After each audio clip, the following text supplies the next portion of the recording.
안녕하세요. 이정윤 세무사입니다. 네, 오늘은 이베스트 투자증권의 오린아 애널리스트님 모셨는데요. 오늘 저자로서 모셨습니다. 유통에 귀한 저자 오린아 저자님 모셨습니다. 안녕하세요. 안녕하세요. 자기소개 간단하게 부탁드립니다. 네, 안녕하세요. 저는 이베스트 증권에서 유통 화장품 업종 담당하고 있는 오리나입니다. 반갑습니다. 유튜브 재테크 공부 많이 하시는 분들은 대형 유튜버 채널에서 보신 분들 많이 있으실 거예요. 그래서 제가 어렵게 모셨는데요. 먼저 개인적인 질문 몇 가지 드려보겠습니다. 요즘 청소년들 또는 대학생들 금융업종에 취업하고 싶으신 직업으로서 선택하고 싶으신 분들이 꽤 많이 있습니다. 그래서 펀드 매니저, 애널리스트 이런 꿈을 갖고 공부하시는 분들을 위해서 현직에 계신 애널리스트로서 애널리스트라는 직업에 대해서 설명 한번 해주시죠. 네. 일단 애널리스트는 투자 분석사라고 보시면 되고요. 쉽게 설명드리면은 여러분들 주식 주문 내실 때 증권사에 주문 내시면은 그거에 대한 수수료를 증권사가 취하잖아요. 마찬가지로 펀드 매니저들도 여러분들이 맡기신 그런 자산을 운용하기 위해서 주식도 사고 채권도 사고 여러 가지 상품에 투자를 합니다. 근데 그때 주식을 사고 팔 때 이제 거래하는 거래증권사가 저희 증권사이고요. 그래서 그 수수료를 받는 부서는 법인영업부서입니다. 그래서 저희 리서치 센터는 그 법인영업부 및 리테일 쪽을 좀 서포트하기 위해서 지금 만들어진 부서라고 보시면 되고, 그 안에서 이제 투자 전략팀 같은 경우는 매크로한 전체적인 지수라든지 그다음에 시장 상황 같은 것들을 분석하고요. 경제도 마찬가지고, 그리고 그 안에 이제 섹터별로 담당하는 업종이 있어서 잘 아시는 대로 IT 반도체부터 제가 담당하는 유통 화장품, 그 외에 미디어 엔터 이런 분야별로 다 맡은 업종이 나뉘어져 있습니다. 그래서 그런 담당하는 종목에 대한 의견도 제시를 하고 또 저희가 보고 있는 업종에 대한 투자의 뷰도 펀드 매니저분들한테 제시하는 게 주 업무라고 보시면 되겠습니다. 되게 궁금한 게 우리가 사먹고 싶으면 검사가 좋아, 판사가 좋아 이런 거 되게 웃긴 질문이잖아요. 네네. 근데 그런 금융권에 사실은 펀드 매니저, 애널리스트 이 두 가지 직업을 다들 선호를 하시는데 네. 사실 외부에 있으면 잘 모르잖아요. 그렇죠. 어느 게 더 좋은가요? 그게 본인의 성향에 따라서 조금씩 다를 것 같은데, 일단 주식을 굉장히 좋아하고, 그리고 내가 결정을 내려서 그거에 대한 성과를 보는 거에 대해서, 짜릿함을 느낀다. 이런 배팅이라든지 이런 거에 대해서 좀 배짱이 있다. 네, 그런 분들은 펀드 매니저 쪽을 선택하시는 경우가 많은 것 같고, 애널리스트는 약간 한 분야를 조금 더 깊게 파고들 수 있는 그런 직무다 보니까 성향에 따라서 조금씩 다르게 선택이 되는 것 같고, 근데 사실 업계에 들어오시면 펀드 매니저 하시다가 다시 애널리스트로 오시는 분들도 계시고요. 그리고 또 반대로 애널리스트 하시다가 또 바이사이드 쪽인 운용사 쪽으로 가시는 분들도 계시다 보니까 사실 거기를 왔다 갔다 하는 거는 그렇게 어려운 일은 아닙니다. 다만 본인의 성향이 어떤지 좀 파악을 하시고서 들어오시는 게 나중에 뭐랄까요, 시간 절약하시는 데는 조금 더 도움이 되지 않을까. 그럼 우리 오리나 저자님 같은 네. 경우는 애널리스트라는 직업을 네. 선택함에 있어서 중고등학교, 대학교 아니면 막상 들어갈 때 되니까 그냥 여기나 가자 이런 어느 쪽이었나요? 그 취업 준비 시작했을 때, 제 대학교 2학년 때는 한창 컨설팅 업체들이 인기가 제일 많았었고요. 그래서 맥킨지부터 해서 유수의 그런 빅3라 불리는 그런 회사에 들어가는 게 다들 경영학과 학생들의 꿈이었었어요. 근데 저희 3학년 때부터 이제 글로벌 IB들이 떠오르기 시작을 했고요. 그래서 골드만삭스, 모건스탠리, 메릴린치 이런 회사에 들어가는 게 다들 꿈이었습니다. 그래서 저도 첫 그 커리어 시작은 메릴린치에서 세일즈로 시작을 했었고요. 근데 그래서 2008년에 입사를 했었어가지고 사실 금융위기도 다 보고 여기까지 이제 왔는데, 제가 그때 이제 모시던 보스께서 애널리스트 출신이었었어요. 그래서 그분께서 굉장히 하기 좋은 직업이고 또 자신만의 브랜드를 가지고서 회사의 이름이 아닌 내 브랜드를 키워나갈 수 있는 그런 좋은 직업 중에 하나니까 하고 싶으면 전적으로 도와주겠다라고 해서 메릴린치 한 3년 반 정도 있다가 새로 셋업하는 리서치 센터에 입사를 하게 되었었고요. 사실 이쪽에 많이 오시기 위해서 여러 가지 공부들을 많이 하실 텐데 금융 투자 동아리 쪽 활동하는 게 도움이 됐었고 아무래도 관심사가 비슷한 학생들끼리 모여 있으니까 그런 것들에 대한 정보 공유라든지 또 스터디도 굉장히 활발하게 진행을 했었었고요. 그래서 그때 공부했던 내용들이 좀 크게 도움이 되었다 이렇게 볼 수 있을 것 같습니다. 이 방송을 보시는 네. 애널리스트를 꿈꾸시는 청년들에게 좀 도움이 되셨으면 좋겠습니다. 네. 저자 학력 중에 좀 재밌었던 게 네. 우리가 나 이것까지 해봤어 이런 얘기 있잖아요. 나 네네. 무엇을 위해서 이것까지 해봤어. 네네. 제가 저자 학력 보면서 좀 재밌었던 게 유통업 분석을 위해서 네. 실제 그런 아르바이트도 해보고 이런 내용이 좀 있더라고요. 네네네. 그래서 야, 나 유통업 분석을 위해서 이런 거 경험해봤다. 좀 재밌는 에피소드. 그거 왜 했었는지 또 해서 진짜 도움이 됐는지 한번 말씀해 주시죠. 네네. 일단은 쿠팡이 아무래도 2018년도부터 해서 공격을 유통업계 내에서 굉장히 가속화했다 보니까 과연 적자를 얼마나 낼 것인가. 왜냐면 당시에는 지금 상장했지만 당시에 연간으로밖에 그 감사 보고서가 안 나왔다 보니까요. 한 5월쯤 돼야지 이제 대충 실적을 가늠할 수 있을 정도였다 보니까 그런 것들을 좀 체크하는 게 필요했었는데 제일 궁금했던 거는 아무래도 배송 쪽이었어요. 쿠팡이 빠른 배송 쪽으로 많이 포커스를 하고 있다 보니까 그쪽에 막대한 비용을 투입을 하고 있지 않습니까? 그래서 그동안에 이제 2015년도 말에 김범석 대표가 기자간담회 하면서 우리가 지금 쿠팡맨이 3,500명 정도인데 2017년까지 15,000명까지 뽑겠다고 한 적이 있었어요. 그래서 당시에 CJ 대한통운의 기사님, 택배 기사님 수가 한 15,000명이었었거든요. 그러니까 택배 업체의 기사 수만큼을 가져가겠다라는 그런 전략이었는데 근데 이상하게 쿠팡 플렉스라는 걸 론칭을 하더라고요. 그래서 일반인 아르바이트 형식으로 이제 일일 일용직 느낌으로 하는 그런 것들을 일반인 대상으로 론칭을 해서 과연 이게 배송 인력이 부족해서인가 이런 의구심을 좀 갖게 되었었고 그래서 직접 제가 새벽 배송을 해봤었습니다. 그래서 영등포 지역에 영등포구청에 있는 그 시장 쪽에 있는 지역을 이제 배송했었고요. 이게 직접 해보다 보니까 그 낮에 하는 단가, 저녁에 하는 단가, 그다음에 새벽에 하는 단가 이런 것도 다 파악을 할 수가 있게 되었었고 날씨가 궂은 날 좀 적어지거든요. 비 오고 춥고 눈 오고 바람 불고 이런 날들에 적어지는데 근데 이 활동하시는 분들 커뮤니티나 오픈 채팅방에 제가 들어가 있으니까 이분들이 어떻게 좀 이거를 악용하시는지 볼 수 있는 거예요. 왜냐면 오늘 비가 온다는 예보가 있으면 신청을 안 하고 기다립니다. 기다리면 단가가 또 올라가거든요. 예. 그래서 이제 사람 모집이 안 되니까 그래서 그런 식으로 비용 부담이 있다라는 것들을 좀 파악을 할 수가 있었고 그래서 배송 갔던 지역 중에서 또 이상한 지역들이 많았어가지고 또 별의별 에피소드가 있었는데 이런 내용들을 제 채널 오리나 유통기한에 업로드를 하고 있습니다. 그래서 계속 의문현답을 하시네요. 네네. 이런 것도 해봤고 그 외에 그 최근에 동대문 풀필먼트가 좀 떠오르고 있는 비즈니스 모델이어서 동대문에서 물건 떼서 쇼핑몰도 만들어봤고요. 그리고 그 외에 작년에 이제 말에 한 거는 배달의 민족이 또 비마트 런칭을 하는데 최근에 또 유통업 쪽에 진입을 하고 있다 보니까 배민 커넥터 아르바이트도 진행을 해서 그 내용도 엄청 추운 날 고생한 게 유튜브에 올라와 있습니다. 그것도 유튜브에 올라있고. 네. 다음 질문으로 바로 넘어가겠습니다. 왜냐면 다음 질문이 유튜브 질문이거든요. 네. 사실은 저도 책을 이제 3권을 쓴 저자인데 머리말을 쓸 때 사실 고민을 굉장히 많이 해요. 그렇죠. 머리말에 뭘 담을지. 특히 마지막으로 갈수록 누구한테 인사말을 해야 될지. 또 마지막은 진짜 마지막 문장을 고민을 많이 합니다. 네. 근데 저는 이 책 우리 오리나 저자님이 쓰신 유통에 대한 머리말 마지막을 보고 깜짝 놀랐습니다.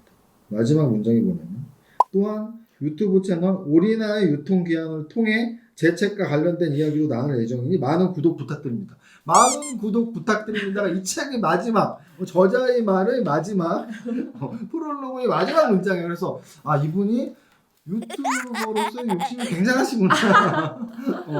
그걸 느꼈는데 그래서 제가 바로 질문 드리겠습니다. 네네. 그래서 지금 유튜브는 오리나의 유통기한 이렇게 하시는데 네네. 하시는 이유는 그래도 이렇게 나 유통업 또는 화장품업에 대한 내가 공부하고 있는 거를 알리는 이런 소통 채널인가요? 네, 그렇게 보시면 되고요. 일단은 저희가 레포트를 정말 많이 작성을 하거든요.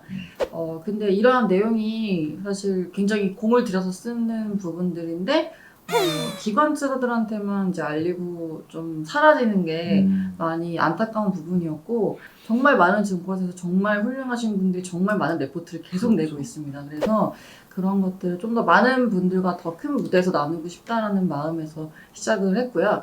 그래서 이게 또 선순환인 게 이 업로드를 하려면 또 레포트를 써야지 업로드가 가능하다 보니까 본업도 더 열심히 하게 되는 그런 효과가 있어서 예, 열심히 지금 업로드를 하고 있습니다. 그리고 그 외에도 뭐 말씀드린 쿠팡 플렉스나 뭐 배민 커넥터처럼 업종 담당하는 애널리스트로서 해볼 수 있는 여러 가지 체험들 그런 거 다들 궁금하신데 정작 못 해보신 내용들 그런 것들 대신해서 또 제가 호기심 많다 보니까 이것저것 해보고 있습니다. 네.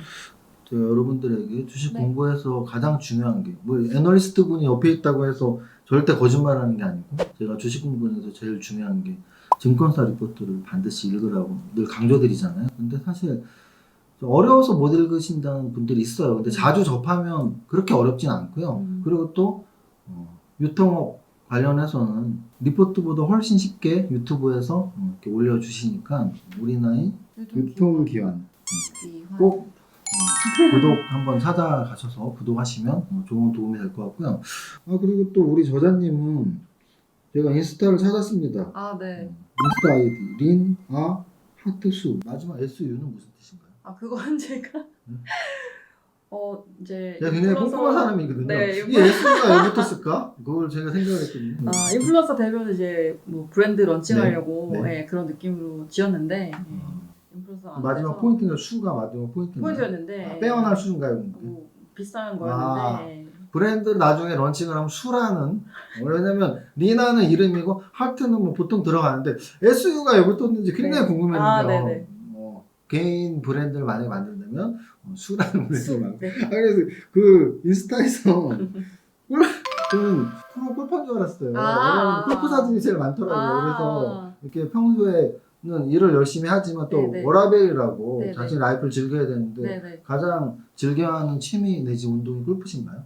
골프랑 발레 제일 열심히 하고 있습니다. 현재 발레를 하고 네네. 있어요. 그러면 지금 보시면 약간 인플루언서로의 욕심이 있는지는 모르겠지만 약간 인플루언서 또는 유튜버 하고 계시니까 네네. 지금 구독자 수 한 2만 정도 반올림해서 2만 정도 되시고 그리고 이제 이번에 책도 쓰셨고 네네. 그리고 애널리스트를 하고 계시고 네네.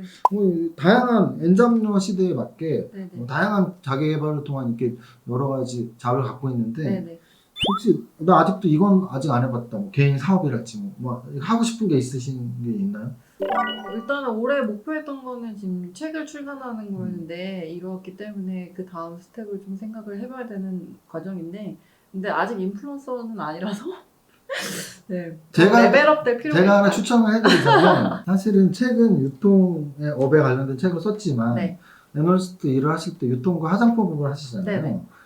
여성분들이 사실은 화장품에 굉장히 관심이 많잖아요. 그래서 인플루언서 중에도 뭐 먹방도 있고 많이 있지만 화장품 네네. 인플루언서도 굉장히 많아요. 네네. 또 그분들이 실제 또 이렇게 수익이 또 괜찮으시고 광고가 많이 들어오니까 네네. 그래서 저는 우리 오리나 저자님이 화장품 관련해서 유튜브에도 좀 내용을 올리시고 또는 인스타에도 올리시면 굉장히 믿음이 갈 거 아니에요. 굉장히 정직한 애널리스트가 야, 이 화장품 가격 대비 괜찮다. 그러면 모두가 믿을 것 같아요. 괜찮은 아이디어 아닙니까? 네, 괜찮은 것 같아요. 네. 협찬하면 제가 한번 해보도록 하겠습니다. 제가 비즈니스맨이기 때문에 아마 제 조언이 나쁜 조언은 아닐 거예요. 자, 그럼 여기까지 좀 개인적인 질문을 했고요. 네네. 이제 정식으로 제가 저자님으로 불렀으니까 애널리스트 오리나의 유통의 귀환에 대한 책 내용 한번 여쭤보겠습니다. 숫자 전에 먼저 질문하고 싶은 게 제목이 유통의 귀환. 우리가 보통 귀환이라는 말은 어디 갔다가 돌아온 사람들에 대한 돌아온 것에 대한 이야기잖아요. 그럼 유통이 어디 갔다 왔나요? 왜 제목이 유통이 귀환이죠? 유통업 일단 제 채널 이름이 유통 귀환인 이유도 유통이라는 말을 실제 저희 일상생활에서 잘 안 쓰는 말이잖아요. 제일 많이 쓰는 말이 뭐가 있을까요 혹시? 유통기한. 유통기한. 이거 유통기한 언제까지야? 유통기한을 제일 많이 쓰잖아요. 그래서 입에 좀 잘 붙는 거 위주로 이제 말장난을 만들다 보니까 이제 유통기한으로 썼는데. 그런 뜻이에요? 네. 그래서 이게 유통기한일 때 여기서 귀환이 되려면은 이게 필요하잖아요. 네, 우와 네, 우가 네, 네. 우와 우가. 그래서 제 채널에서도 이 손동작이 있는데 이 귀환 이렇게 진짜 유튜브로서 욕심 많으시네요. 생각보다 책에 대한 제가 오늘 유튜브로 초대를 했어야 되네요. 왜 물어보시니까 손동작에 뭐 아래랑 위, 위아래랑 우와 우. 위. 네, 인데 그러니까 왜 그랬냐면 제가 처음에 유통업 커버 시작할 때만 해도 롯데쇼핑 목표 주가가 45만 원이었었거든요. 근데 지금 아시겠지만 10만 원에서 왔다 갔다 하고 있잖아요.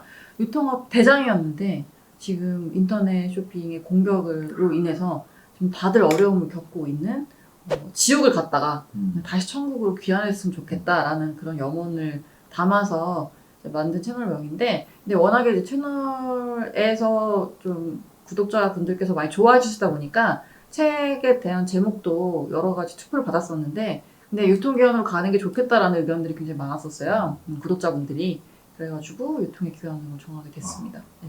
첫 번째 책 내용에 대해서 맨 처음에 1장에서 유통업은 무엇인가? 우리 유통업 애널리스트시고 또 제 책도 유통업에 관련된 유통의 기한을 쓰셨으니까 아주 짚고 개괄적으로 유통업이 뭐죠?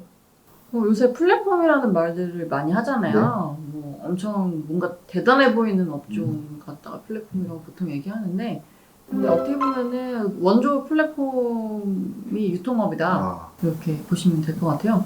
이 플랫폼이라는 게 사람과 사람을 연결해내는 일들을 하고 있는데, 근데 유통업이라는 게 소비자와 판매자를 연결해주는 그런 역할을 담당하고 있기 때문에 원조 플랫폼으로 보시면 될 것 같고, 보통 이제 소매라고 얘기를 많이 하는데 유통업 하면은 도매가 아니라 이 소매를 리테일을 갖다가 그 어원을 보시면은 이 프랑스 말에서 기원했는데 떼어다가 한다, 뗀다, 여기서 유래했거든요. 그래서 도매로 벌크로 오면은 거기서 나가서 떨어지는 더 확산이 많이 되는 그 단계를 말씀드릴 수 있을 것 같아요.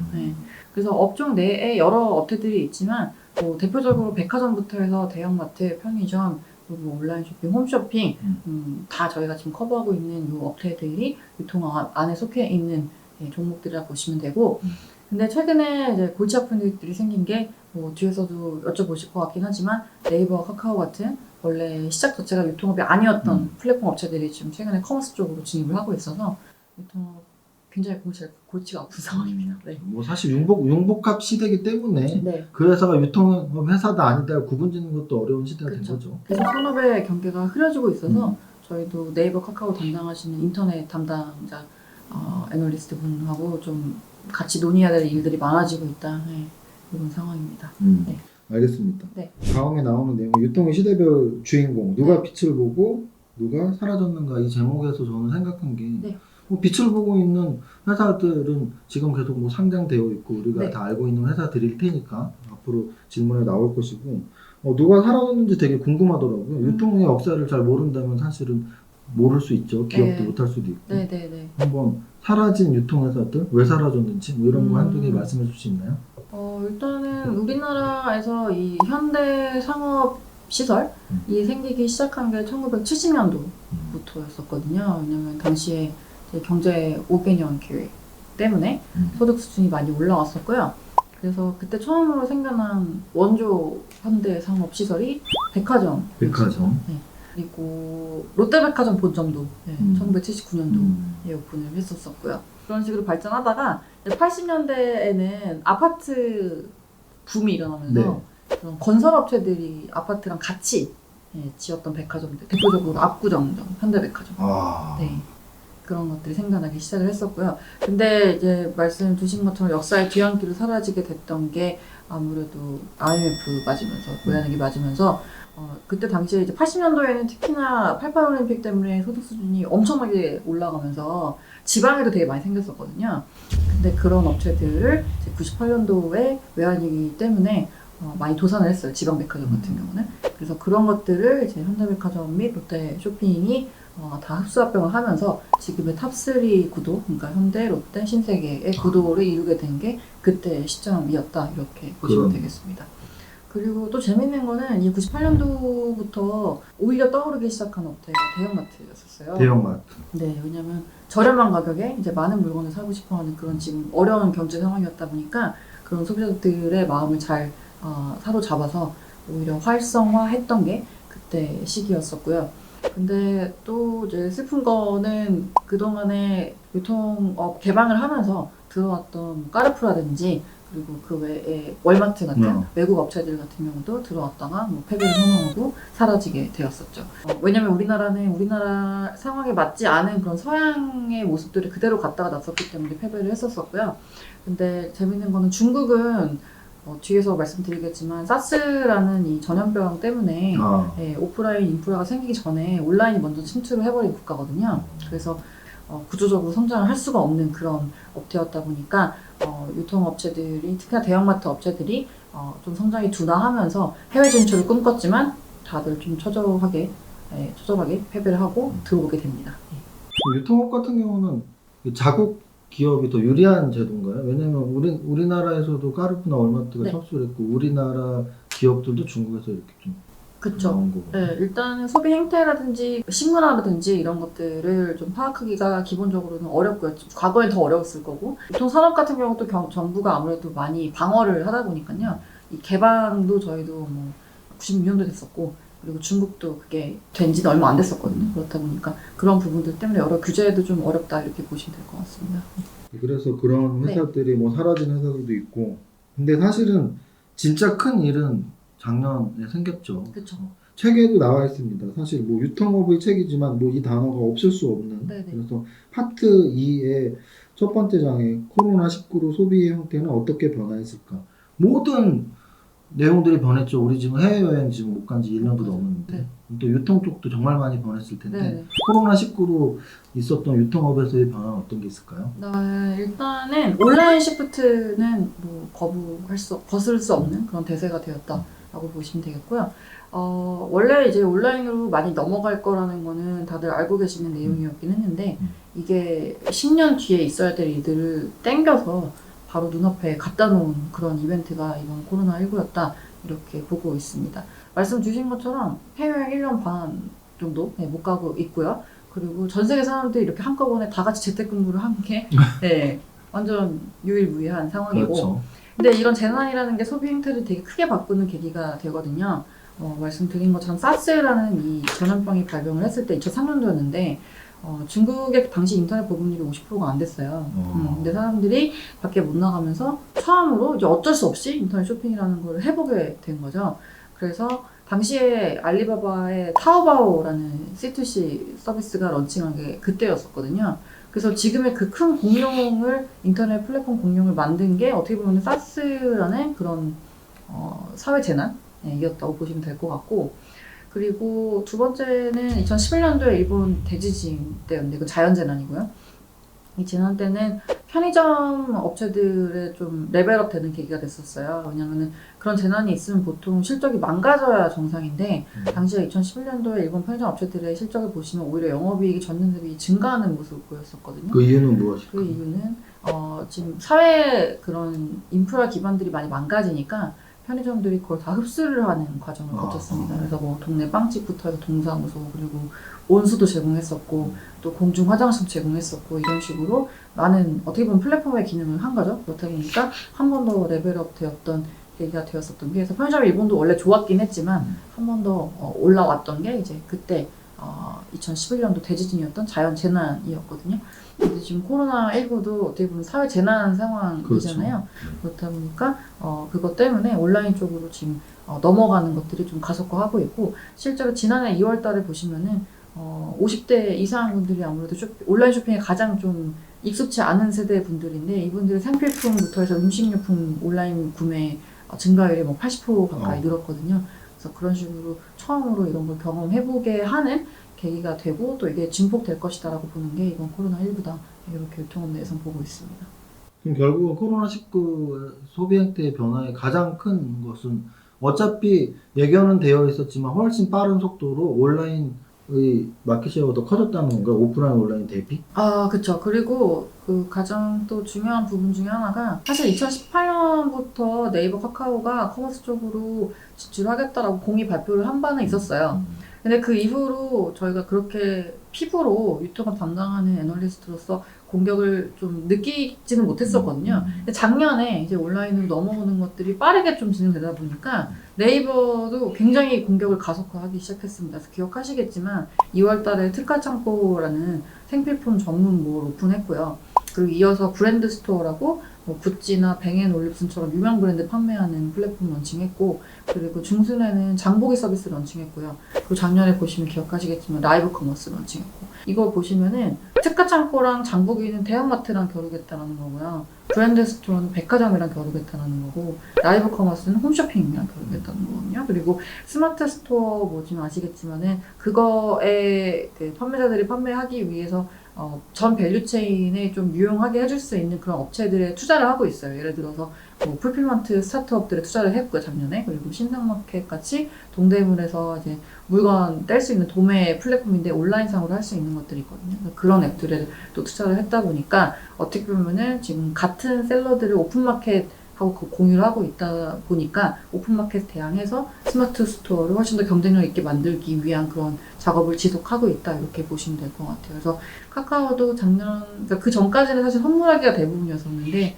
지난해부터 해서 지금 유통업 쪽에 좀 여러 가지로 공격을 좀 가하고 있는 상황입니다. 그래서 결론을 좀 정리해드리면 온라인 시프트로 빠르게 되고 있다 보니까 기존의 유통업체들도 지금 바빠졌고요, 손발이. 그리고 원래 커머스를 좀 진출을 하면서 영역을 확장하려고 했던 플랫폼들도 더 빠르게 지금 움직이기 시작했다, 이렇게 보시면 될 것 같아요. 지금 방금 말씀하신 내용 제가 원래 질문하려고 했던 내용이니까 추가 질문 하나 드리면 네네네. 코로나 때문에 확실히 빨라졌고 온라인에 대한 진출이, 그래서 우리나라의 공동 플랫폼이 네이버, 카카오가 원래 하려고 했던 것이지만 굉장히 빠르게, 네네. 그래서 네이버 같은 경우 굉장히 많은 것들, 네네. 또 카카오도 지금 하고 있고. 근데 좀 더 구체적으로, 왜냐면 우리 이제 주식 투자자분들이 사실 많이 보실 텐데 네이버, 카카오 이 두 종목은 거의 뭐 삼성전자만큼 사랑을 받는 종목들이니까 이 두 종목의 뭐 다른 분야를 뺀 이 이커머스 분야에서의 장단점, 다른 점, 이런 거 구분을 어떻게 할 수 있을까요? 당연히 네이버가 마켓을 앞서고 있죠. 근데 이제 네네네. 어떻게 좀 다른지, 두 기업이 접근을 할 때. 일단 네이버는 아무래도 자사 생태계 안에 연합군을 형성해 나가는 연합군? 식으로 지금 커머스 쪽에 진출을 하고 있고요. 예를 들어서 지난해 투자했던 이 밸류 체인도 스마트 스토어 셀러들을 위한 밸류 체인이고요. 그래서 그걸 사들이기보다는 뭐 투자를 하고, 그리고 또 CJ 대한통운 및 뭐 신세계 그룹과 지분 교환한 것도 어떻게 보면 직접 장보기 서비스를 하진 않겠다. 그렇지만 할 수 있는 업체들과 손을 잡겠다, 이런 식으로 자사 에코시스템이라고 하죠. 보통 생태계 안으로 유입을 시켜서 다 같이 좀 이걸 활용하는 방식으로 진행을 하는 것 같고, 그리고 카카오는 사실 아시겠지만 선물하기가 굉장히 큰 비중이었는데 근데 최근에 카카오 커머스 분사를 했고요, 2018년도에. 그리고 나서 뭐 카카오는 직접 인수를 하고 있습니다. 그런 차이. 그래서 뭐 지그재그도 이번에 인수를 했었고, 그 외에 뭐 이베이 코리아는 이제는 물 건너갔습니다만은 카카오는 안 하겠다 했으니까. 근데 그런 식으로 직접 하는 방식이 두 업체의 좀 다른 점이다.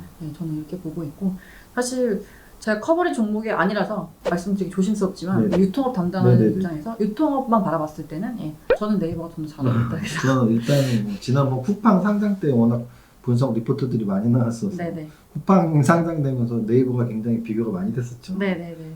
나스닥에 상장되는 쿠팡은 100조인데 네이버가 60조냐 뭐 이런 리포트 굉장히 많았었는데, 그래도 뭐 한국인으로서 어떻게 보면 그렇게 생각할 수 있고. 공감하시나요? 쿠팡과 네이버의 시가총액 비교에 대해서? 사실 쿠팡이 가장 강점을 가지고 있는 거는 굉장한 방대한 상품을 다음날 배송을 해준다는 건데요. 왜냐면 지금 쿠팡이 그 로켓 배송 딱지가 붙어 있는 것들은 쿠팡이 직접 매입해가지고 재고를 가지고 있는 그런 SKU 품목들이거든요. 그런 게 보통 쿠팡 기준으로 한 600만 개 되는 걸로 추정을 하고 있습니다.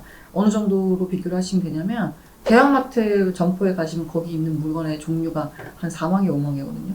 그러니까 쿠팡 600만 개 하는 거는 진짜 많이 하는 거고, 그 외에 입점해가지고 판매하는 물건까지 합치면은 쿠팡이 거의 2, 3억 개 정도 달하는 물건을 취급을 하고 있어요. 물건의 종류가 2, 3억 개? 네, 종류가. 물건 중에 그렇게 많을 수 있네. 우리나라 대한민국 인구보다 더 많은 물건의 종류가 있어요. 그리고 아마 뭐 펜도 컬러별로 다 이게 그러니까 펜이 같은 펜이어도 예, 다른 컬러면 다른 식으로 아마 카운트가 돼서 그런 걸 수도 있는데 어쨌든 그렇게 하고 있는데 그 빠른 배송의 뒷단에는 사실 엄청난 돈을 들여서 직접 매입을 한 거거든요. 그래서 아시겠지만 이번 1분기 때도 영업 현금흐름이 적자로 들어섰고요.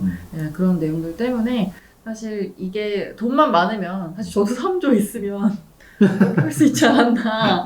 네, 왜냐면 매입해서 가지고 있으면 사실 바로 출고해주면 배송은 빨라질 수 있으니까요. 돈만 많으면 누구든지 할 수 있는 거였는데 어떻게 보면 김만석 대표가 굉장히 똑똑했기 때문에 그 기회를 잘 잡았다 저는 이렇게 생각하고 있고 근데 그거에 대응하기 위해서 최근에 업체들이 이제 풀필먼트 서비스 런칭을 하면서 빠른 배송을 구현해내려고 애를 쓰고 있습니다. 네. 일단 풀필먼트는 말 그대로 물건을 가지고 있다가 배송을 해주는 전체적인 서비스를 뜻하는 거라고 보시면 돼요. 예를 들어서 쉽게 이제 예를 들면은 제 친구가 뭐 제주도에서 액세서리를 판매를 하고 있는 친구가 있는데 근데 그 친구가 저한테 얘기하기를 내가 주문을 보니까 내 주문의 90%가 서울에서 발생을 한다. 그러니까 내가 배송비 너무 많이 드니까 내가 이만큼을 너희 집에 갖다 놓을 테니까 주문 들어올 때마다 네가 대신 보내줘. 대신에 네가 너네 집에 일정 공간 차지하고 있으니까 그거에 대한 보관료도 좀 줄게. 라고 하는 게 풀필먼트예요. 그래서 잘 가지고 있는 거에 대한 보관료도 부과를 하고 그리고 이제 주문 들어왔을 때 대신 보내주는 역할까지 하는 게 풀필먼트 서비스의 다 내용이라 보시면 되고요. 아마존은 사실 요거와 더불어서 CS도 같이 해줘요. 고객이 뭐 예를 들어 불만이 있거나 환불해주세요, 교환해주세요 하면은 그런 것도 대행을 해주고 있습니다. 그래서 이거를 시작했던 계기가 이제 아마존은 그 프라임 배송을 해야 되는데 물건을 쿠팡처럼 다 사입하고 이러기는 쉬운 거죠. 대신에 셀러들은 또 어떤 어려움이 있었냐면은 미국 땅이 넓다 보니까 물류센터를 막 다 전역에 구축하기가 돈이 많이 들어요. 그래서 아마존이 뭐라 그랬냐면은 너네 물건은 우리 센터에 그냥 갖다 놔. 그러면은 우리가 무조건 프라임 배송 보장을 해줄게. 그러면은 배송이 빨라지니까 너희들의 물건을 살 확률이 높아지겠지? 서로 윈윈이지? 이제 그렇게 되는 거고요. 아마존의 입장에서는 그렇게 많은 셀러들이 입점을 하면은 풀필먼트인 이제 프라임 배송 물건들이 더 많아지니까 소비자들이 아마존에 가면은 더 빨리 살 수 있는 물건들이 훨씬 많아. 라서 이제 그쪽으로 더 쏠리게 되는 거고요.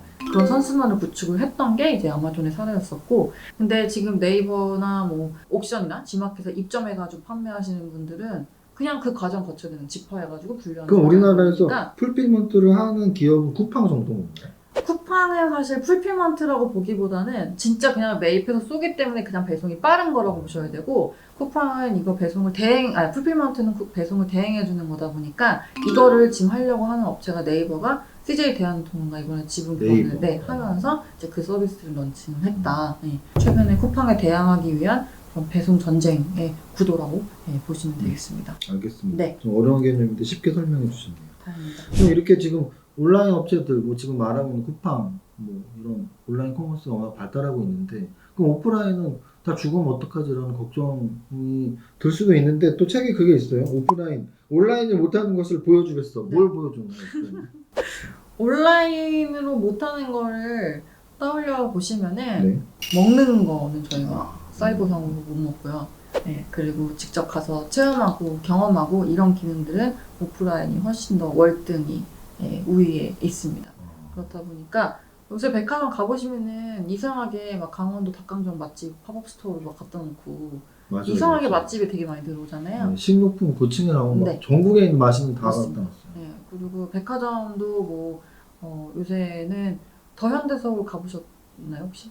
저 못 가봤습니다. 가보시면은 막 일단 전체 면적의 한 절반 정도를 이런 실내 정원 같은 그런 체험형 공간으로 만들어놨고요. 전체 면적의 절반이 물건이 쌓여 있는 게 아니고. 그런 식으로 해놨고 그리고 현대백화점 판교점도 가보시면은 뭐 어린이 도서관부터 해서 뭐 회전목마, 뭐 애기들 놀 수 있는 그런 공간들로 채워놓는 게 온라인 대비 훨씬 더 우위에 있는 기능들을 강조를 하다 보니까 자연스럽게 그런 복합 쇼핑몰 형태로 지금 진화하고 있는 게 최근의 모습들이고요.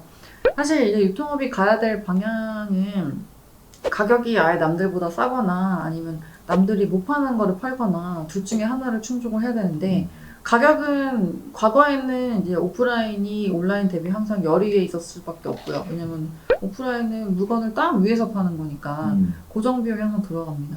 왜냐면 땅값 뭐 임대료도 내야 되고 그리고 사람도 뽑아야 되고 심지어 수도요금부터 전기요금까지 내야 되다 보니까 항상 비용이 많이 들어가서 오프라인은 가격을 낮추기 어려운 구조였는데, 근데 그동안 이제 온라인이 가격을 낮추면서 온라인 그게 필요 없으니까 뺏어왔죠. 근데 온라인도 이제는 이거 검색하시면은 같은 게 막 수백 개 나오고 가격만 몇십 원씩 다르니까 제가 바보가 아닌 이상 제일 싼 거를 선택하다 보니까 이거는 가격이 제로가 되지 않는 이상 아무도 이길 수가 없는 그런 치킨 게임을 치닫고 있다 보니 온라인이 지금 가고 있는 방향은 배송을 누가 빨리 해주느냐, 결제를 누가 덜 귀찮게 해주느냐, 그거에 지금 다들 집중하고 있다 보시면 될 것 같고요. 그럼 오프라인은 어떻게 가야 되느냐? 가격 낮추기는 절대 불가고요. 네. 고정비 때문에 남들이 못하는 거, 온라인 못하는 거 위주로 지금 가고 있는데 이제 그게 먹는 거랑 또 여러 가지 경험이나 취식 같은 기능들이다 보니까 그쪽으로 강조를 하고 있는 상황입니다. 그래서 명품도 마찬가지고요. 근데 안타까운 거는 이 품목들이 사실 마진이 좋은 품목은 아니에요. 아시겠지만 백화점 옷을 잘 팔아야지 가장 수익성이 좋은데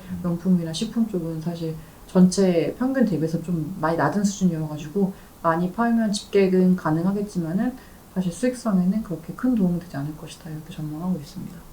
온라인과 오프라인 자기 장점을 살려야 된다는 뜻이네요. 그래서 오프라인에서는 온라인에서 우리가 얻을 수 없는 편안함이랄지 아니면 먹는 거, 네. 뭐 힐링 이런 거, 네네. 또는 온라인은 결제도 좀 편하게 할 수 있고 또는 빨리 받을 수 있고. 근데 이 빨리 받는 거에서 참 획기적인 아이디어가 탄생해서 뭐 한 1, 2년 동안 급성장한 산업이 있죠. 새벽 배송 산업이죠. 네네네. 그래서 우리가 뭐 로켓 배송도 빨리 받는 거지만 네. 새벽 시간에 받는 건 그건 이제 오프라인에서 못하는 걸 얻은 거죠. 오프라인 상에서 우리가 뭐 새벽에 어디 마트를 갈 수 있는 것도 아니고, 근데 전날 주문하면 새벽에 이제 도착하는 새벽 배송 시장이 커졌는데요. 새벽 배송 시장이 커진 거 앞으로도 더 커질지, 그리고 또 아마도 구독자분들이 요번에 쿠팡에 상장하는 거 보면서 마켓컬리에도 관심이 많으실 텐데, 네. 마켓컬리는 상장이 뭐 국내인지 국외인지 어떤 식으로 흘러가는 흐름이 있는지 좀 네. 간단히 설명해 주시죠. 일단 새벽 배송 시장은 커질 수밖에 없는 시장이다 이렇게 보고 있고요. 그 이유가 이게 온라인 음식료품 시장하고 궤를 같이 하는 그런 산업이에요. 우리나라 사람들이 먹고 쓰고 소비한 금액을 다 합치면 한 475조 원 정도 되거든요. 소매 판매액이. 네. 근데 그 중에서 그 품목별 비중으로 봤을 때 음식료품 비중이 가장 높아요. 한 30% 정도로. 우리나라 사람들이 밥을 많이 먹어서는 아니고 다 글로벌리 다 똑같습니다. 보통 음식료품 비중이 제일 높은데, 근데 재밌는 거는 이 음식료품 시장의 온라인 비중이 제일 낮아요. 그래서 이게 온라인으로 각 품목들이 침투되는 과정들을 보시면 보통 책이나 음반부터 먼저 침투가 됩니다. 왜냐면은 가장 팔기 용이하고요. 왜냐면 정형화가 되어 있으니까. 그리고 온라인 쇼핑 전 세계에서 처음으로 해본 사람은 사실 이게 진짜 올까라고 의구심이 들 수밖에 없는데, 책은 내용이 다 똑같으니까 이 품질 문제도 별로 없고요. 그렇다 보니 우리나라도 기억해 보시면 온라인 서점들이 먼저 생겨났었고, 90년대 후반에. 그리고 아마존도 처음에 사업 시작했던 게 책이었었고요. 그 다음에 되는 게 조금 더 복잡한 전자기기. 정형화 되어 있지만 품목이 조금 더 많고, 예. 그리고 예를 들어 카메라 하면은 모델이 여러 가지 있고 이런 식으로. 그래서 저희도 기억하시겠지만 용산의 아저씨분들이 힘들어지신 게 90년대 후반부터 해서 2000년 초반까지 한창 그때 DC 인사이드 뭐 이런 커뮤니티 생겨나면서 정보도 교환되고 온라인으로 침투가 되기 시작했던 저 그 당시 진짜 기억나는 게 하나 있는데, 제 친한 후배가 집에 빨리 가야 된대요. 네. 왜 그랬더니 노트북이 온다 그랬어. 그 당시에. 그래서 아. 정말 제가 깜짝 놀라서, 야 너는 100만 원도 넘는 노트북을 어떻게 그런 거를 받을 수 있어? 그랬더니 이 친구가 때가 똑같은 건데 요즘 다 이렇게. 근데 제 그때 기준으로는 야 저 비싼 그 그쵸. 고장 나서 오면 어떡하라고, 맞아요, 저거 맞아요, 어떻게 맞아요. 사지 그랬었는데, 요즘은 아무나 다 뭐 노트북이고 뭐고 다 사잖아요. 맞아요. 그래서 참 정말 시대가 바뀐 것 같아요. 맞아요. 네. 딱 말씀하신 그러한 게 옷도 그랬었거든요. 2006년도 때 G마켓 했을 때 그때만 해도 와 누가 어떻게 옷을 안 입어보고 인터넷에서 사. 입어보지도 않고 어떻게 사? 그러니까 예, 그때가 이제 그때였었는데, 당시에 제 G마켓이 이효리 씨를 모델로 기용하면서 스타샵이라는 걸 런칭해가지고 이제 그쪽으로 패션 쪽으로 침투가 되기 시작했었고요. 그다음에 이제 가장 복잡한 게 이제 음식료품이에요. 이거는 아무리 뭐 100만 원 팔로워 가지고 있는 인플루언서라고 해도 콩나물 밭대기를 매입해가지고 콩나물 키워서 이걸 신선하게 배송하는 건 돈이 되게 많이 들기 때문에 그렇죠. 대형마트가 강점을 가지고 있는 시장이고, 근데 대형마트가 지금 아시겠지만 굉장히 어렵습니다. 이게 탑라인 매출 신장률이 뭐 1, 2%만 나와도 잘했다라고 박수치고 있는 상황이에요. 온라인 말고 대형마트 전부. 그렇다 보니까 지금 대형마트가 가야 될 방향은 결국 온라인 식료품 시장인 거죠. 왜냐면 가장 큰 시장인데 온라인 비중이 제일 낮고 그리고 아무나 할 수가 없는 시장이다 보니까 이거 죽어도 놓치지 않아야 되는 시장인 거예요. 그래서 그거를 네이버, 카카오 같은 업체들이 이제 알고서 네이버가 뭐 장보기 런칭하고 그리고 대형마트랑 손잡고 있고 이제 같은 맥락이라 보시면 될 것 같고 마찬가지로 아마존이 2017년도에 홀푸드 마켓이라고 그 프리미엄 슈퍼마켓 체인을 인수했는데 미국에 한 460개 점포 가지고 있는 업체인데 당시만 해도 이게 14조 원 주고 샀거든요. 그래서 아마존이 했던 M&A에서 제일 큰 금액을 주고 했던 M&A였어요. 그래서 아니 온라인 잘 되고 있는데 오프라인 문 닫고 있고 막 미국에서 뭐 리테일 아포칼립스다 이러고 있는데 왜 사라고 했었거든요. 근데 이제 그게 다들 이제 식료품 시장에 진출하기 위해서였다고 보시면 될 것 같고 마찬가지로 그 해 같은 해 11월 달에는 알리바바도 RT마트라는 대형마트 업체를 인수합니다. 근데 아시겠지만 제가 아까 말씀드린 것처럼 우리나라 업체 진출했다가 다 마이너스 신장률 나가지고 포기하고 나갔던 그런 업체들이었었거든요. 근데 그걸 인수해서 지금 자체적인 험하센션이라는 모델로 또 얻어가지고 런칭을 하고 있고 그러다 보니까 같이 이제 커질 거라고 새우배송을 말씀드리는 이유가 이 식료품 온라인 시장이 커질 건데 그 온라인을 사면 무조건 실물 배송이 되어야 되잖아요. 근데 배송됐을 때 가장 좋은 시간대가 언제인 걸 생각해보면 새벽이에요. 네, 왜냐면 식품은 바깥에 오래 있으면 상하니까 그렇죠. 사람이 무조건 집에 있을 때 배송이 되어야지 제가 받아서 넣어놓고 나올 수가 있는데 다들 자느라고 들어가 있는 시간이 새벽이다 보니까 그때 배송되어야지 제일 좋은 거죠. 그렇죠. 네. 또는 술 먹고 새벽에 들어가면서 가져갈 수도 있고 어쨌든 새벽에는 하여간 들어가면서 가져가든 자다가 나와서 그쵸. 가져가든 가져갈 수밖에 없어요. 그쵸, 그쵸, 낮에는 그쵸. 집에 없지만. 그렇죠. 네. 그래서 같이 커질 수밖에 없는 시장이고 이제 그렇기 때문에 지금 그 새벽 배송도 그렇고 온라인 배송도 그렇고 물류센터의 중요성이 굉장히 부각이 많이 되고 있어요. 네. 물류센터 되게 많이 필요하고 그렇다 보니까 최근에 뭐 수도권에 있는 물류센터 캡레이트, 그러니까 수익률이 뭐 강화문에 있는 A급 빌딩의 준할 정도라고 얘기를 하고 있다 보니까 다들 많이 구하려고 하는데 그래서 앞서 제가 그 오프라인이 잘할 수 있는 것 중에 하나로 더 말씀드리려고 했던 게 오프라인은 이미 되게 목이 좋은데 점포를 가지고 있잖아요. 그렇죠. 네, 그 점포들을 물류센터로 바꿀 수 있는 그런 포텐셜이 있다 보니까 그런 모습들이 최근에 좀 나타나고 있다 이렇게 보시면 되겠고 사실 컬리는 상장을 하면 좋은데 해야 되고요. 왜냐면 롯데쇼핑이나 이마트, 신세계는 사실 이 서비스가 필요 없어요. 자체적으로 할 수 있는 거기 때문에 그래서 제가 봤을 때 그들이 사주는 거는 쉽지는 않을 것 같고요. 또 몸집도 많이 커졌기 때문에 금액적으로도 어려울 거고 그래서 뭐 기존에 투자를 하신 분들이 엑시트를 하려면은 상장하는 게 가장 좋은 방법일 것 같고 그리고 특히나 새벽 배송이라고 해서 제가 다른 나라도 비슷한 그런 사례들이 있는지 이제 궁금해서 검색해보면은 전 딜리버리라고 해가지고 뭐 온라인 배송에 막 엄청난 최첨단 케이스 스터디로 한국이 나왔거든요. 그래서 네 어떻게 보면 우리나라 이제 국토의 이점을 좀 잘 살리는 그런 배송 형태이기도 하지만은 어쨌든 굉장히 글로벌리 봤을 때 그런 최첨단으로 뭐 평가받고 있는 만큼 무리 없이 진행되었으면 좋겠다. 저도 개인적인 바람 가지고 있습니다. 아마도 뭐 국민성까지 말하긴 뭐하지만 우리나라 사람들의 그런 빨리빨리 성격이 네. 이런 빠른 배송 네. 또 배달 음식도 빠른 배달 네. 뭐 이런 게 굉장히 발전을 많이 한 게 아닌가 그런 그쵸. 생각도 들어요. 네. 우리 빨리 받으면 너무 좋아하니까 그죠. 오래 네. 걸리고 막 욕하고 왜 이렇게 맞아요. 안 와? 막 이러면서 맞아요. 그게 산업을 발전시키는 게 아닌가 생각이 들고요. 네. 이 책을 보면 제가 아까도 말씀드렸지만 저는 이제 이 목차를 보면서 좀 저자님의 생각을 읽는데 이거는 딱 파트 1, 파트 2, 파트 3가 명확하게 과거, 현재, 미래이신 것 같아요. 네네. 그래서 파트 1은 유통업의 이제 과거 이야기, 그리고 이제 파트 2에서는 현재 이야기를 쓰신 것 같고, 파트 3에 이제 앞으로 우리 어떻게 될 것 같아 이런 내용들. 근데 이제 여기서 제일 앞에 나온 게 무인 점포. 그래서 무인 점포가 지금 당연히 시작이 이미 됐지만 네네. 점점 상상해보면 이게 어디까지 갈까? 지금 네네. 강남역 근처에는 사실은 커피나 이런 거는 캐쇼가 없는 데가 워낙 많아졌고요. 뭐 당연히 햄버거 체인점들도 대부분 캐쇼가 없어요. 그래서 지금 이게 이렇게 가다가는 정말 뭐 마트, 대형 마트 이런 데도 요즘 대부분 또 없어지는 추세고 네. 어디까지 갈 것 같아요? 백화점에도 이제 나중에 막 사람이 없어질 수도 있고 그럴까요?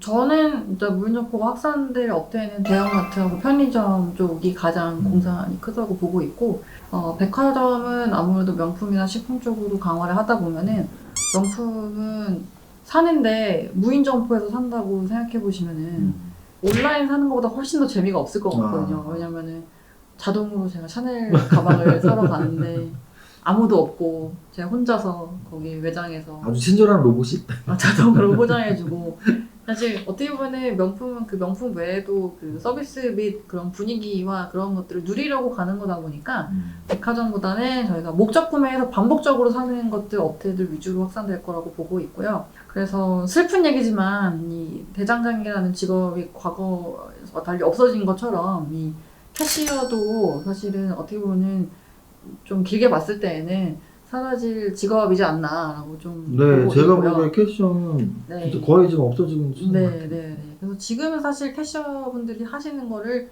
고객이 대신하고 있는 수준의 단계에 머물러 있지만 이제는 천장에 비전 카메라가 달려서 제가 눈으로 이 생수는 500ml짜리고 500ml짜리는 얼마다라고 인지를 제가 뇌에서 하는 것처럼 마찬가지로 그 카메라들이 그런 기능들을 지금 하고 있거든요. 근데 다음 문제는 그 카메라가 너무 비싸서 점포가 넓을 때 거기에 다 달아야 되는데 수십 개를 달아야 되는데 그런 것들을 편의점 업체들은 이제 편의점 점포들은 이 점포를 운영하는 주체가 점주님이시다 보니까 소상공인이시고 그렇다 보니 이제 비용 문제가 있어가지고 아직까지 확산이 좀 덜 되고 있는 그 상황이고요. 비싼 카메라를 만드는 제조업체를 사야겠네요. 그런 업체들이 그쵸. 그래서 뭐 아직 이제 그런 카메라들 때문에 최근에 또 확산되고 있는 것 중에 하나가 스마트 카트거든요. 그래서 스마트 카트. 네, 카트를 바로 결제할 수 있게 바코드 인식이라든지 뭐 이런 것들 또 RFID 태그 달아가지고 하는 방식들도 있고요. 왜냐면 또 이 점포들 카메라 달려면은 다 가림막 치고 공사해야 되는데 카트는 그냥 카트만 도입하면 되고 그리고 또 손님이 뭐 점포가 뭐 30평인데 거기 카메라 다 달아놨는데 손님이 많이 없으면은 고정비가 더 많이 들어가니까 근데 손님에 따라서 유동적으로 카트는 뭐 100대를 늘렸다가 10대를 줄였다가 할 수가 있다 보니까요. 그런 업체들도 최근에 좀 떠오르고 있습니다. 네. 스마트 카트. 네, 스마트 카트. 그리고 또 하나는 뭐 풀필먼트는 아까 네네. 말씀 제가 네네네. 질문 드렸고 네. 이제 인플루언서 커머스도 원래 기존에 있었던 거지만 네네. 지금 계속 발전하고 있죠. 네네. 근데 이제 저는 인플루언서가 사실은 이제 플랫폼의 변화라고 보는데 네.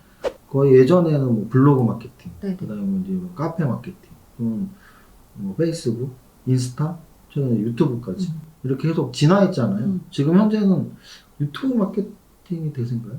요즘 숏폼이 이제 또 대세로 떠오르고 있고요. 네. 뭐 틱톡 같이. 예. 그래서 최근에 보시면은 넷플릭스에서 집계한 데이터인데 2019년도에 그 이어보기를 사용한 횟수가 전년 대비 20% 가까이 늘었대요. 그만큼 사람들이 끊어보고 있는 거. 그렇죠, 네, 그렇죠. 짧게 끊어보고 그렇죠. 있는 거다 보니까 저희 D세대에는 확실히 숏폼 쪽으로 많이 몰리고 있는 상황이고요. 그래서 인스타그램도 최근에 릴스라고 숏폼 기능을 론칭을 했고 유튜브도 비슷한 걸 지금 베타 테스트하고 있는 걸로 알고 있습니다. 그래서 이런 식으로 확장을 하면 아무래도 그 안에서 나타나는 커머스 형태가 여러 가지가 있을 텐데 근데 아시겠지만 여기 다음 지표도 있지만 라이브 커머스가 활성화할 걸로 보여지고 있고요.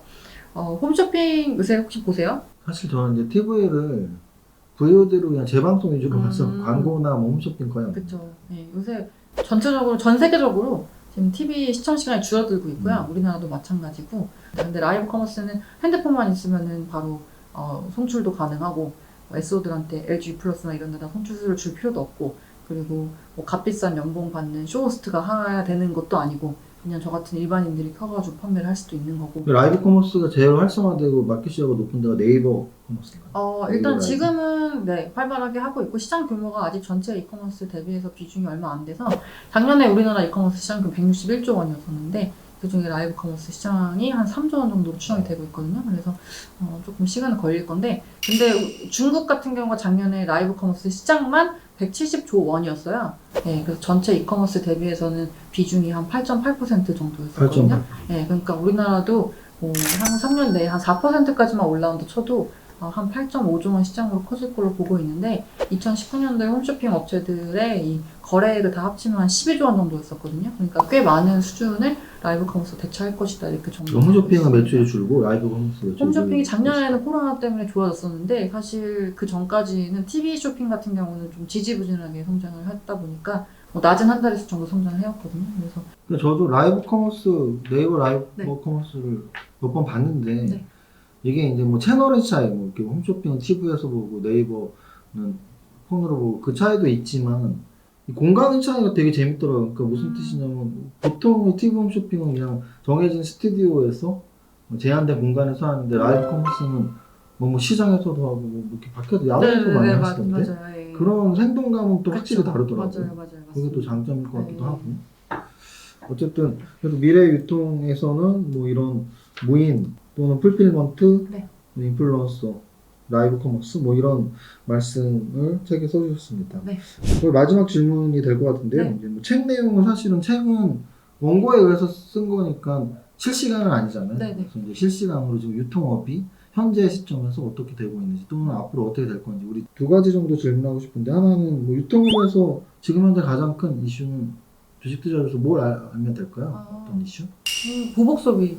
네. 보복 소비. 네. 그러면 결국은 코로나 백신에 의해서 뭐 미국이나 이스라엘, 유럽들 이런 나라에서 보복 소비가 강하게 나오는 것처럼 우리나라도 이제 얼마 남지 않은 거죠. 조금씩 나오고 있습니다. 네. 그럼 백화점에서. 어떤 쪽으로 가장 많이 올까요? 우리가 오프라인 뭐 매출이 늘어난다는 뜻인가요? 온라인은 기존에도 계속 소비를 하고 있었어요. 네, 맞습니다. 그래서 실제로 그 소비자 심리 지수가 3월 달에 기준선 100 위로 코로나 이후에 처음으로 올라왔고요. 그리고 이번 5월 달에도 이제 발표를 했습니다만은 또 코로나 이후에 지금 최고치 수준까지 회복을 한 상태고, 그래서 백화점들이 뭐 1분기 실적 보셨겠지만은 되게 좋아요. 그래서 그동안에 사실 명품이나 가전 같은 것들이 성장을 이끌어왔던 거는 계속 아는 내용들이었는데, 최근에 달라진 건 의류 쪽에서 회복이 좀 나타나기 시작을 했거든요. 그래서 2월 중순부터 해서 3월 달에는 완연한 회복을 보였었고, 그렇다 보니까 그러니까 지금 가계 흑자율이 사상 최고치 정도거든요. 근데 이게 30% 넘어갔던 때가 2003년에 통계를 작성을 시작한 이후에 5번밖에 없었는데, 그 중에 4번이 지난해 1, 2, 3, 4분기 때 벌어졌어요. 돈을 쓸 수가 없으니까. 네, 쓸 수가 없습니다. 많이 벌어서는 네. 아닐 것 같아요. 왜냐면 맞아요. 뭐 코로나 때문에 우리가 많이 네. 벌지 못했는데 안 쓰니까 당연히 늘어나죠. 네, 그래서 지금 그게 억눌려 있는 상태인데, 아직까지 해외여행을 자유롭게 못 가다 보니까, 그리고 백신을 맞았으면은 뭐 2주 자가격리 해제여도 저희 같은 소비 주도층이 맞기에는 아직까지 시간이 걸리고 있다 보니까 그러한 풍부한 소비 여력이 지금 백화점 쪽으로 좀 이전돼서 나타나고 있는 상황이고요. 그래서 연결해서 말씀드리면 작년에 이제 코로나가 가장 극심했던 게 사실은 3월 중하순부터였었기 때문에 코로나 영향을 오롯이 받았던 분기가 2분기거든요. 4, 5, 6월 달. 그래서 당시 백화점 업체들의 실적도 영업이익을 보시면은 8, 90%씩 감소했었고요. 전년 동기 대비해서.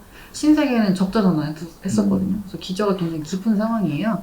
그래서 이런 것과 맞물려서 백화점 쪽은 실적이 지속적으로 좋을 것으로 보고 있어서 지금 탑픽은 저희 현대백화점 말씀드리고 있고, 현대백화점 사실 저희가 작년 말부터 좀 좋다고 계속 말씀드렸었어요. 저현대 영향도 있나요? 더현대도 지금 목표 대비 한 170% 정도 매출 기준으로 달성한 걸로 4월달 누계 기준으로 저희가 추정을 하고 있고요. 더현대가 아무래도 신규 점포다 보니까 적자가 날 수밖에 없는데, 근데 그거를 지난해 오픈했던 그 교회형 아울렛 점포들이 작년에 그 6월달에 오픈하고 그다음 한 11월달에 오픈했었거든요. 그래서 그 점포들이 올해는 온기로 반영되다 보니까, 연간 전체로 반영되다 보니까 그 점포들 내는 흑자가 충분히 적자를 메꾸고 남은 수준으로 저희가 보고 있습니다. 그래서 뭐 더현도 마찬가지고 또 면세점도 지금 회복을 보여주고 있고요. 그래서 현대백화점은 지속적으로 말씀드려왔는데, 근데 이제 많이 올라가지고 조금 부담스럽다 하시는 분들 편의점도 저희 같이 말씀을 드리고 있어요. 왜냐면 유동인구 회복이랑 같이 맞물려서 움직이는 업체다 보니까 편의점도 2, 3분기 또 성수기거든요. 최성수기. 그래서 편의점도 관심 종목으로 같이. 편의점은 GS? GS 리테일이 이 7월에 합병 이슈 때문에 조금 아직까지 전략을 구체적으로 나오기 전까지는 약간은 지지부진할 것 같고, 또 특히나 그 최근에 뭐 남염 이슈 이런 것도 있었다 보니까 약간은 반등하기는 좀 시간이 걸리지 않을까 이렇게 전망을 하고 있습니다. 이게 이 보복 소비, 우리나라 국민들의 보복 소비도 있지만 이제 해외여행이 이제 또 좀 오고 하면 면세점 어떻게? 네, 근데 사실 면세점 하고 있는 업체가 현대백화점이나 신세계 둘 다 하고 있기 때문에 예, 그 수혜도 같이 본다고 보시면 되고요. 호텔 신라는 저희가 커버리지 하시는 분이 따로 계셔가지고 네, 제가 여기서 말씀드리기는 조금 어렵습니다. 알겠습니다. 뭐 간단히 정리하자면 우리 오리나 애널리스트는 유통업과 화장품업 두 가지를 하는데, 오늘 화장품업은 일부러 뭐 질문 안 한 이유는 저자로서 제가 모셨기 때문에 유통업에 대한 이야기를 많이 했고요. 책에 대한 내용을 거의 8, 90% 했고, 마지막에는 현재 시점에서 우리가 어디에 좀 주목해야 될지. 근데 당연히 포인트는 보복 소비. 보복 소비면 오프라인의 매장이 좀 더 마켓시어가 올라갈 수 있고, 그래서 백화점 쪽, 그래서 현대백화점을 다른 롯데, 신세계 세 군데 비교 우위로 일단 말씀 정도 네. 해주신 거 정리하면 되죠? 네. 우리 독자님들이 다 대부분 주식 투자자분들이니까 주식 투자자분들에게 늘 도움 주시는 좋은 리포트 써주시는 애널리스트로서 응원이나 조언 비슷하게 해주시면 될 것 같아요. 아, 네. 워낙에 많은 정보들이 쏟아지고 또 공부할 것도 많으시겠지만은 내 부는 내가 지킨다라는 그런 기준을 가지시고 공부 열심히 하셨으면 좋겠고 또 그런 걸 도와드리기 위해서 저희 애널리스트들도 정말로 발 바쁘게 뛰어다니고 있습니다. 저는 정말 진심으로 하루가 48시간이었으면 좋겠다라고 얘기할 정도로 바쁜데 그런 공부 통해서 나온 레포트니까 많이 참고해 주시면 감사하겠습니다. 너무 좋은 마무리네요. 왜냐면 제가 강연회 때 진짜 많이 말씀드리는데요. 리포트를 안 보는 그냥 좀 바보 같은 짓이에요. 왜냐면 오늘 이 영상 보시면 아시겠죠. 이렇게 유능하신 분이 굉장히 많은 시간 투입해서 리포트 쓴 거를 안 볼 필요 없죠. 유통 관련 주식을 살 때는 당연히 유통업 리포트를 보시면 되고 반도체 관련주 주식을 살 때는 반도체 관련주 리포트를 보시면 되니까 애널리스트 분들의 리포트를 많이 참고해 주시고 특히 오리나 애널리스트는 유튜브도 하고 있다는 거. 여기까지 하면 우리 유통의견을 쓰신 오리나 저자님과 함께 했습니다. 감사합니다. 네, 감사합니다.